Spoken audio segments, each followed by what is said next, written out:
LinkedIn is the biggest professional social network compared to the others, and it's still growing. And that's why it's really the platform for B2B, because people come here with the intention for the context of the B2B, of the professional exchange, learning, etc. So currently it's like 800 million users globally. In Europe, where I think most of us are, it's 211. Just for idea, like it's not small numbers. There's like 57 million company profiles on LinkedIn, which is fairly big as well. And you may remember before it really used to be a job platform, right? Where people were looking for jobs or HRs were looking or managers to fill some positions. Then you go to LinkedIn. But now in the last years, it's really transformed. And as you know, and also that's why you are here today, it's really a great place to be for business exchange, to get your business more visible, to connect with the potential clients, the stakeholders, and just to also basically connect on that level beyond just looking for a job. And you know that well, there is also clearly many decision makers and stakeholders that you can reach and touch with your communications there.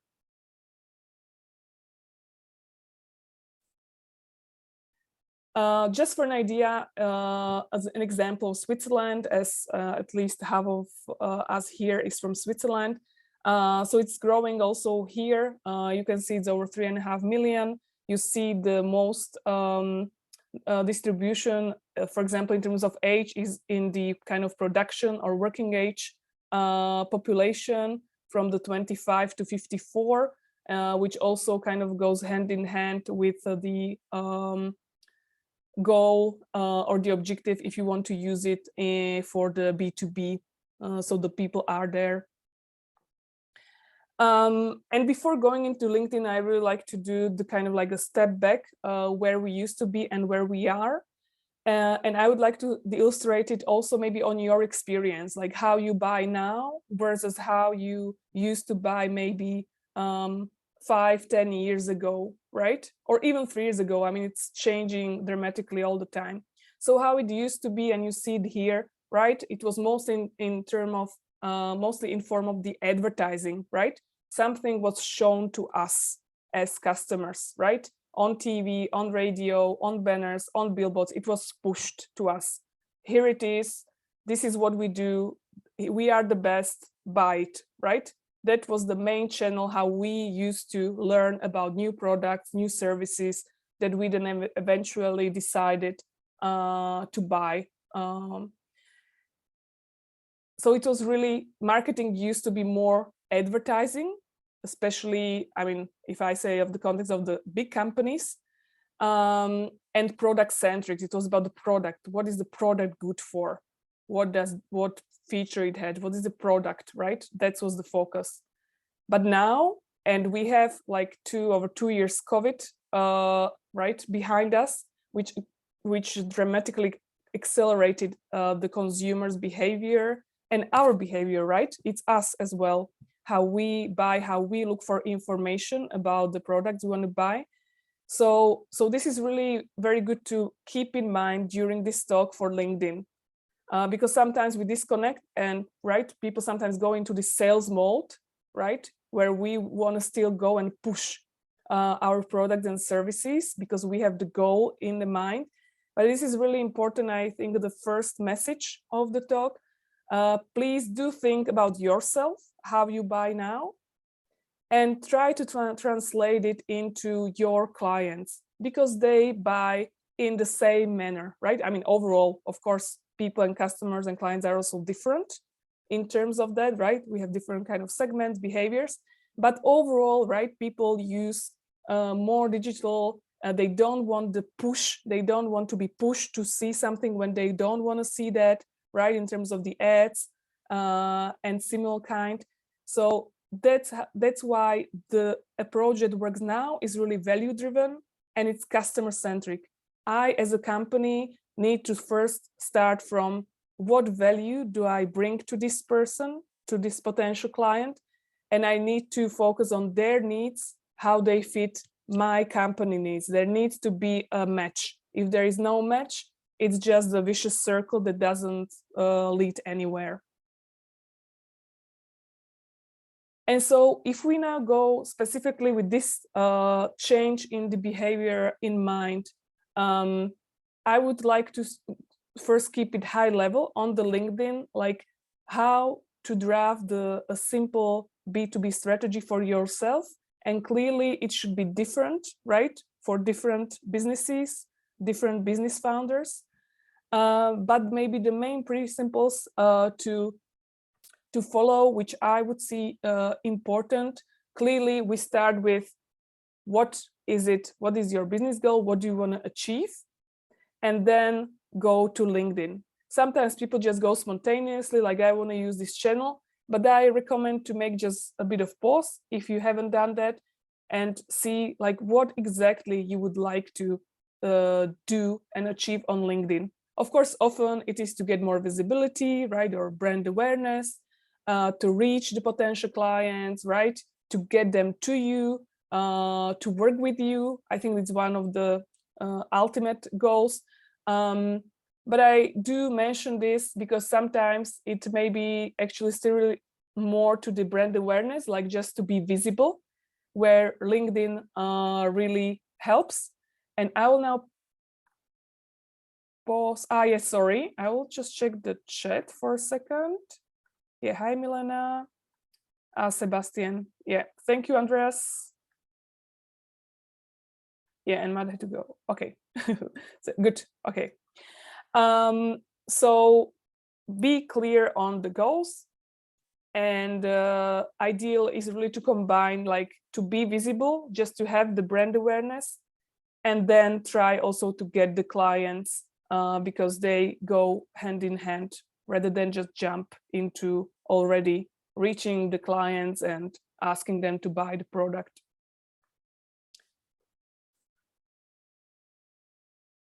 And then it's really important to understand LinkedIn as a channel, not just going there and try to achieve your goals, like which usually I think translates into sending DMs to your potential clients, saying some kind of an intro so that the person gets into that, and then schedule a call so that they join the call, or most often that would be the idea. So this is really like the traditional approach where we cold call people in the DMs and try to persuade them to buy.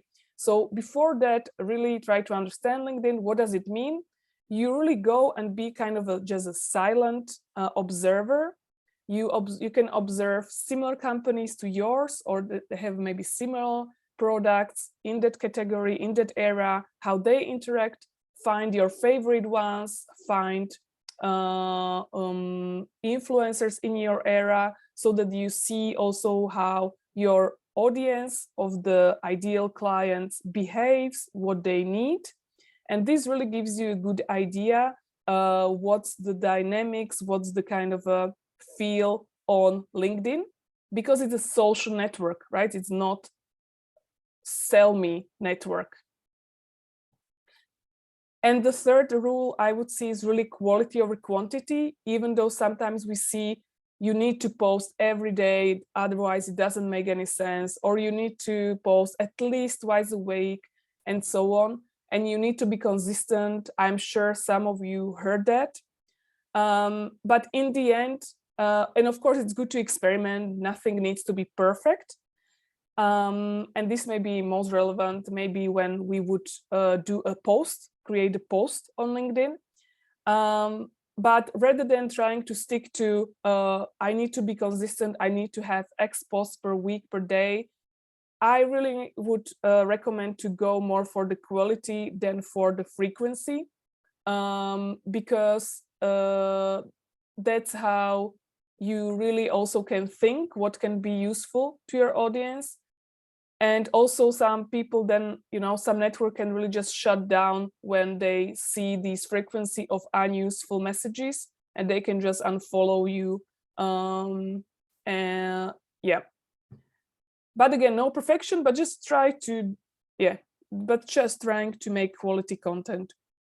And then the next one, it's a social network, so be genuine. I know it's sometimes hard because we are focused what we want to achieve, but to be genuine, not perfect on the platform, and I know it's hard, of course, because suddenly it's like everyone sees the post.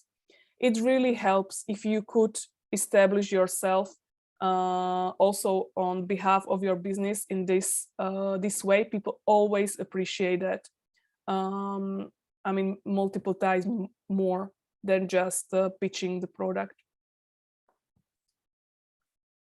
And of course, trying to keep it simple and really find what you enjoy, because now this session is really focused not on big companies, but on startups or really like solo, small business.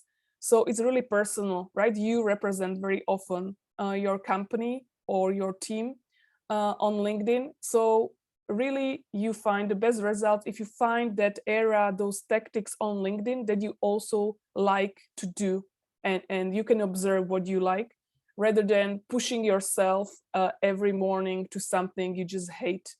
And because it always reflects on what then comes out. So I will pause here for a second. So do you have any questions? Would you like to comment on any of these? It'd be great to hear. Yeah, I have a question. So regarding that frequency and all that, there are all these myths around the LinkedIn algorithm and things. So best time to post, whatever. Is that really true? Are there really days that are better, or times that are better, or is that just again just being selling, do that and that? What do you think? Yeah, okay, so that's a very good question. Who asked that? I didn't recognize. Andreas. Andreas.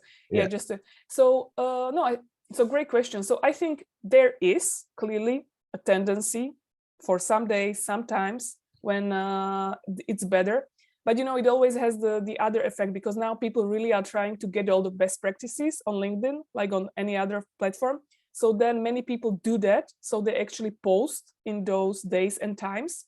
So then it also sometimes leads to the opposite effect, right? Because you have so much that it actually gets lost. And second, you can see some people or influencers with the bigger following, they actually just post whenever, whatever. Sometimes it's like 1 hour to midnight, and of course it depends on the time zone, right, and so on. But even if they are in Europe, like, they don't care, they just post it. And it may be also because they have a big following, right, and they know they have this fan base that likes to see their content.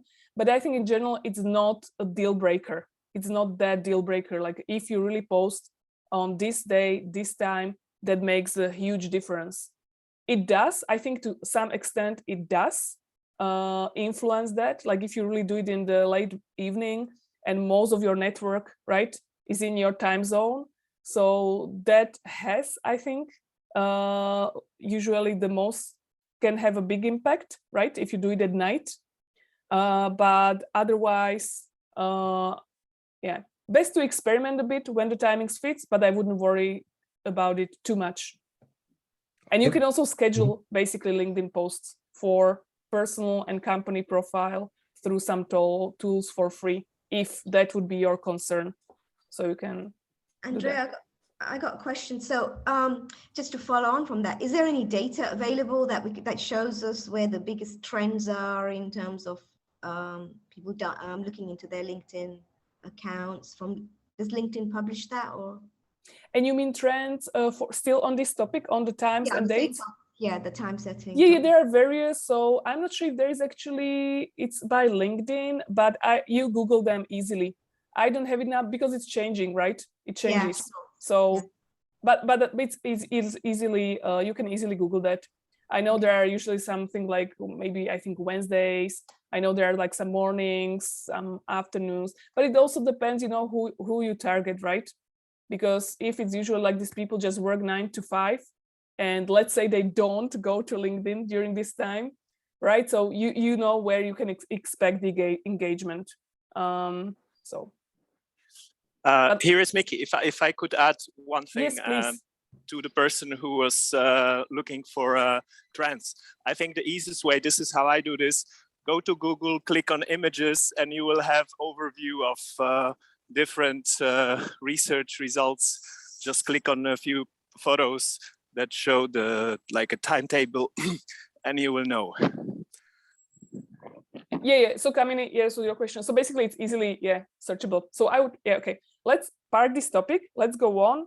And in case you would have trouble finding it, I can then just add maybe a link actually. I will actually add the link, okay, to the deck then to that. All right. So thanks for the question. Let's go on. All right. So now here are kind of first steps that I drafted here for how to start, because sometimes maybe people start from the other end. Now, clearly, the relevant personal profile, I think this is clear. There is nothing, I think, surprising here. So to create your relevant personal profile, I just use now a simple example of myself. So clearly, as you see, it's really the combination of the visual, of course, you have like a good photo there, because it actually does make difference how people then interact. There were several kind of several pieces of research done, like what your photo also looks like if you are smiling, if it's dark, and so on, if you have something unrelated. So that really matters how much your people then connect with you or engage with you, etc. And then, of course, you can have a banner which is somehow connected to your business. I think that's clear. Just be sure to optimize it for mobile as well, because then the banner is different. So you can then just get some of the messaging cut off. So that's just an important comment. And then, of course, you have like the main description under the visual and under your role. So these are the most important pieces, clearly, how you define here your role. So mine is, for example, digital marketing strategist, and then founder and marketing waters. So that's important, how you define that, like what would your best clients would like to see, so that they identify you with what their needs are. So sometimes it can be factual like mine, and sometimes people, it very well probably use more descriptive ways, like helping with or connecting. So you can see what works best for you. And of course, you can always ask people if it's clear, if it makes sense, just so that you use really a relevant title there. So this one is really important besides the visual. And then if you have some description, shorter, longer, about yourself, then that's also the important part. I'm not going into details. This is really just going now through high level. And then ideally in this description part, you really mention in a very sales pitch way, but kind of also maybe genuine way, how you help to who and to solve what problem. It can be a bit of like a storyline if that's what you can do or somebody can help you, or it can be really just brief to the point. Both versions work. There is no one version that is, I think, really like better than other. Always depends clearly on who your target audience is, if they understand that. And then after the personal profile, clearly you may want to continuously grow your network. For that, clearly there are different strategies. So you can always clearly connect with people who you are connected outside of LinkedIn, right? Invite them. LinkedIn also provides it to you and suggests who to connect with. And then if you always meet people in any other setting than LinkedIn, connect with them on LinkedIn. But again, nothing surprising, just like in case you would not keep that on top of mind.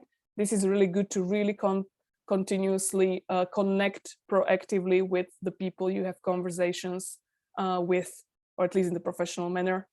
But even personal, if it makes sense, if that would be yeah, a good step. So again, just going a bit high level through these, because I think we want to also cover the other areas today. And then important, follow people who have similar kind of business, similar kind of company than you, so that you see how they do it, so that you can learn from them, how they interact on LinkedIn. And then step up also to influencers, because then it's another level where you see much higher number of people who may be your target audience in terms of clients, stakeholders, or potential referrers to your business. And this is really, this third step is really important, because this is a source of many interactions that you can have in terms of commenting, learning about your market, exchanging your experience, or highlighting your point of view. So this one is a really good one. And then, of course, you want to engage with people on LinkedIn. So this is tied to number 3 already. Like, you can really strategically engage with the content of the similar companies. Of course, you want to be kind of like ideally kind of partner, collaborative, not kind of like in a competitive way. So that's one. So clearly you can always like the content or share, but the sharing is not that effective. But the commenting is really powerful. It's really powerful, so that because your network then sees what you commented on. So if you highlight your point of view, your experience, then people see that, and you really can increase your reputation and your expertise in their eyes. So I would definitely encourage that. And it's also a bit less threatening, right, than posting as a person or a company, because you know, there is not this kind of like, I need to get some likes, I need to get some interactions, otherwise this was useless and it may discourage you from posting. So the commenting is a very good and powerful way for many of these goals. I would again just pause here. If you have any comments, you want to add something from your experience, any question. I don't see any question in the chat. Or this was basics. Just tell me, please. We can also accelerate so that we go to the topics which are more interesting. So I know, Miki, Julian, are you good? Was this useful, or let's go to the next parts? All good for me. Also very, very useful input, because okay. I would say most of us have a LinkedIn profile, but not really taking care of optimizing, as you were presenting, using the banners and all of that. The mobile version as well, which is cutting or cropping everything. That's good. Very good things. Yeah. Thank you. Yeah. Okay. Perfect. Yeah, I found really interesting the point, not only on this page, but on the page before that, that basically not just think about LinkedIn like, oh, it's like a sales software, but really a social network, and the focus on what you said, the genuine connection, and kind of the need to be authentic on this social network. Yeah, and thank you for highlighting it. Who was that? Just tell me, please, your name, just so that I connect. Alex. This was Alex. Yeah, and so basically just to highlight on this part. So that's why you may see on LinkedIn, right? There are so many posts with so many likes where there are these personal stories, right? Where somebody's in the hospital, somebody overcame cancer, right? Can you tell me, do you see that as well? All these kind of posts all over the LinkedIn? Yeah, you mean like it becomes more like a Facebooky social media? Yeah, I mean, a bit, yeah, like it's very personal. So basically somebody shares, you know, like they went through something really serious with their health, or somebody died in their family, or COVID, still back then, serious COVID-related consequences. So they share these stories on LinkedIn, and it has really like a huge, it goes like viral. It's like 10,000 or I don't know, like really many likes and a lot of engagement from people on LinkedIn. And on one hand, it's also because LinkedIn really promotes these posts, because when they see there is some traction and engagement in general, of course, then they try to boost it. But I don't know if there is actually even some specific boost they give to these. So anyway, but the algorithmic part, you know, like you don't want to get tangled in that, right? Because it's always changing, right?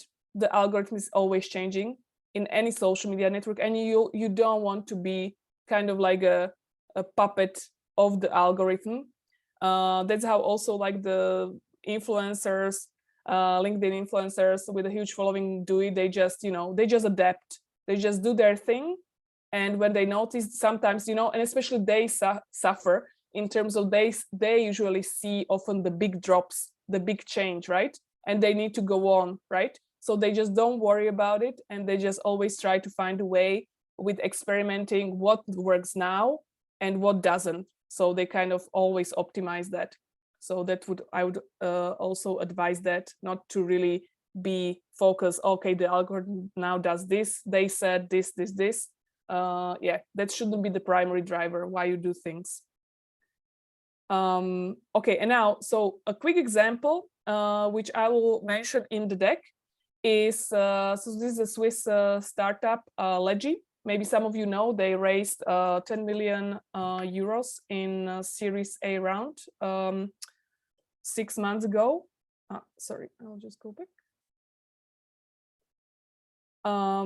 So they have a B2B, it's a SaaS solution for startups, actually, for equity within the startup team and for employees.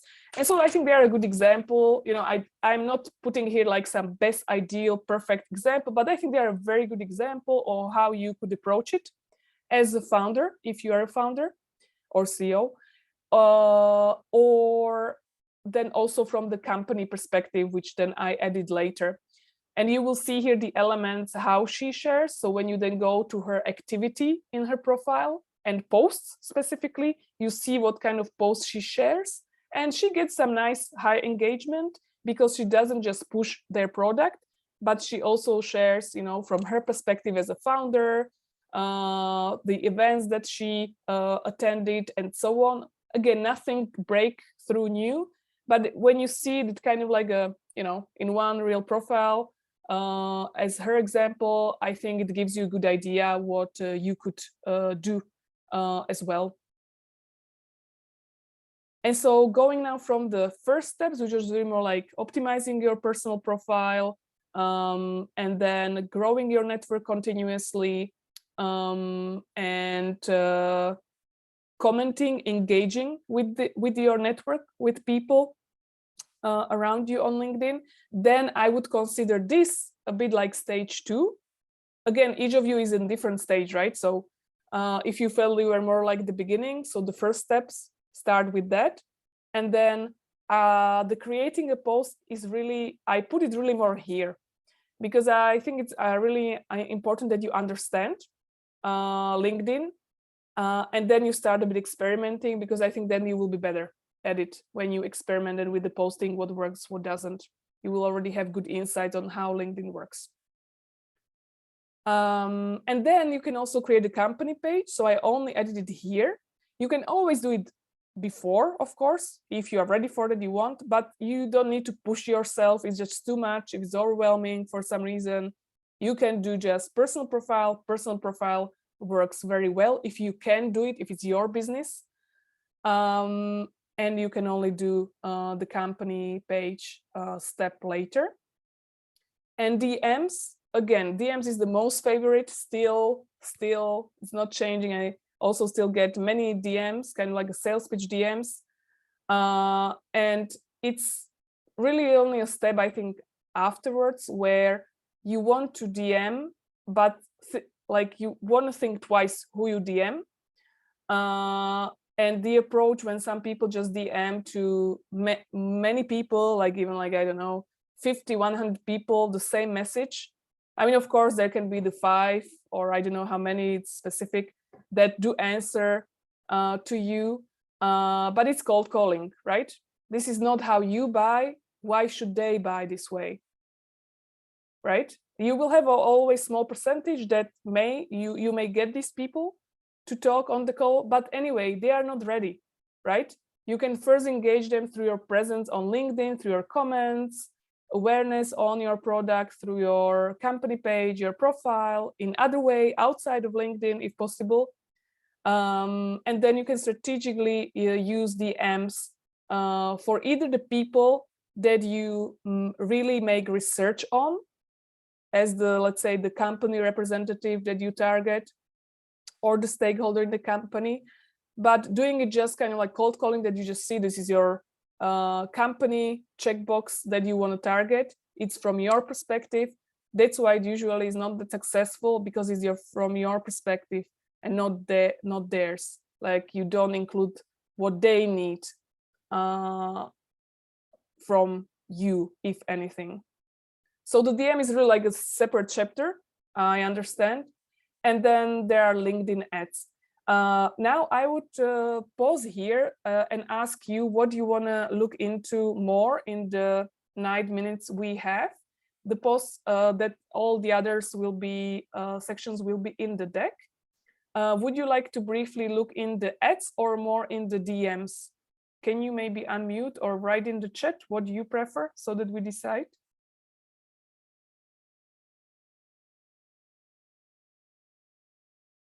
Okay, we have ads twice. Okay. DMs. Okay.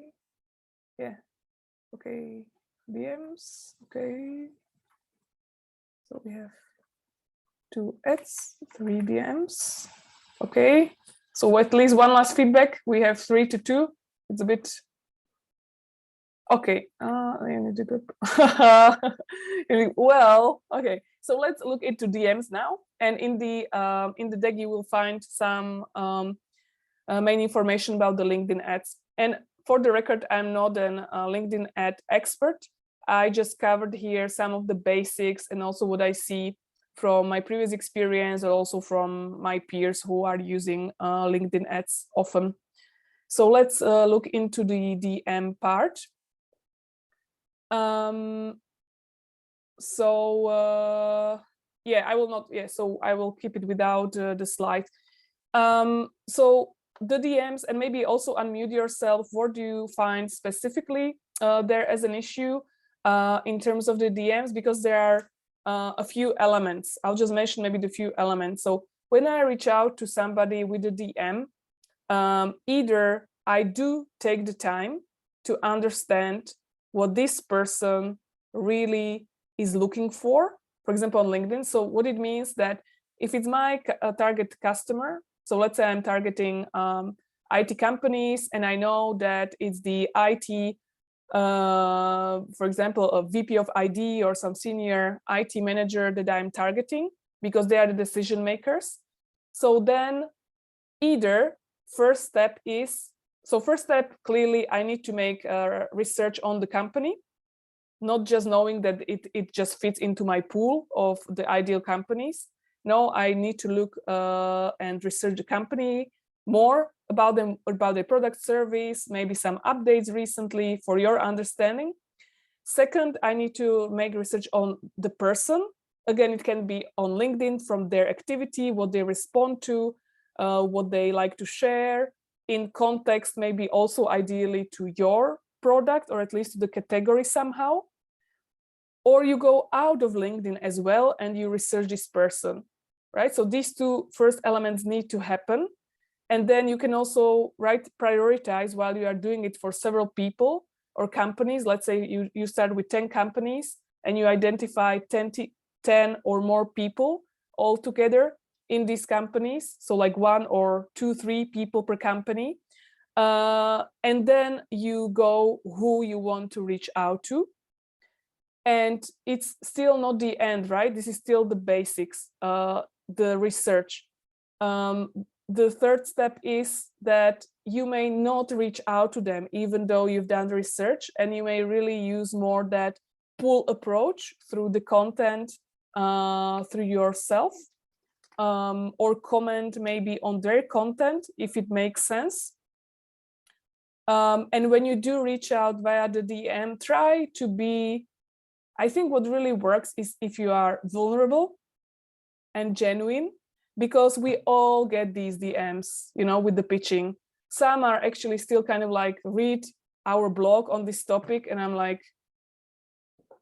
I just don't have time. And why? Because the blog is just not highly relevant to me. It's general, some blog about, I don't know, let's say it's about pharma, because that's also my niche, or about marketing, but it's just not relevant to me.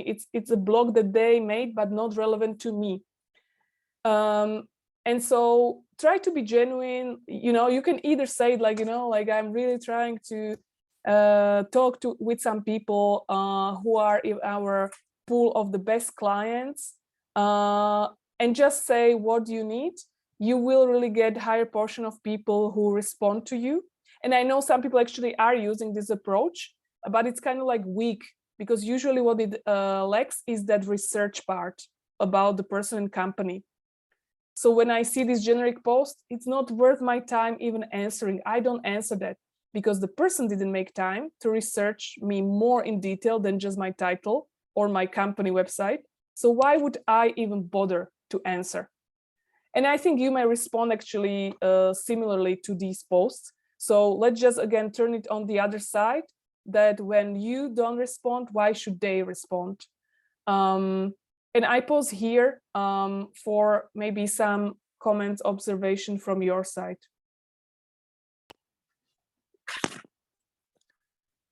So it's Mickey here. I had a situation where I have to send now approximately 100 invitations, and there is no chance I can look into 100 people per day and write them individualized messages. So my solution, and it works pretty well, I was extremely honest, and I start this message like, hey, I also don't like to get a spam or unsolicited messages, but I know, for instance, and here I send messages to only to people who I know they are open to opportunities. So you see this in the profile, and in my bot, I can pick this option. So I know they belong only to the group that is open for new opportunities. So the next sentence is like, I know you are open to new opportunities. So I bet you thought about your career recently.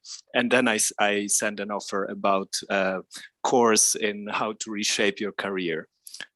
Which my client is doing. So that's another way that I don't say I do something. It's more like I'm the agency and I have something interesting for you because my client is doing super course. So that's my advice.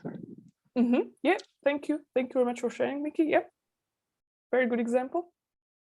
Anybody else? Question or comment? Maybe your tip for others? Yes, Andrea, I would like to say that it makes also sense that some of the people maybe use external tools to also consolidate a little bit. I think as I mentioned in the beginning, Dynamics 365 is one of the best tools actually to also use artificial intelligence for lead generation, etc. They can actually import all the possibilities, and you can sync even your contact list from your CRM system, etc. So mainly, I would highly recommend not to do it on the graphical interface directly on LinkedIn. This is, in my case, it would waste a lot of time for the employees or for whoever is trying to launch a campaign. So I guess some people should maybe start also to check out external tools to manage the activities on LinkedIn. Is my approach here. Yeah, that was excellent comment. Thank you. Yeah, of course, the tools and the connecting to CRM when you are making also the LinkedIn activities, because the big pain point, yeah, like to manage it on LinkedIn, like it's a lot of time can be wasted. yeah, it's kind of like a maybe different topic then, but definitely something to include gradually as well. Maybe not too many tools at the beginning, but once you feel comfortable what you are doing and what you want to do, start doing it as well. Okay, so it's 12, time for your lunch for many of you maybe. So Panos is maybe already over, I don't know. So thank you so much for joining. Yeah, it just felt like a bit maybe shorter than in the end, but thank you so much that you also joined the conversation and with your question. And I will share the deck. And yeah, we can just of course keep in touch. We can all connect on LinkedIn if we are not yet. So I encourage you as well, and maybe see you then in the next one of the next events of the entrepreneurs startups, or just let me know if you have any specific questions and so on.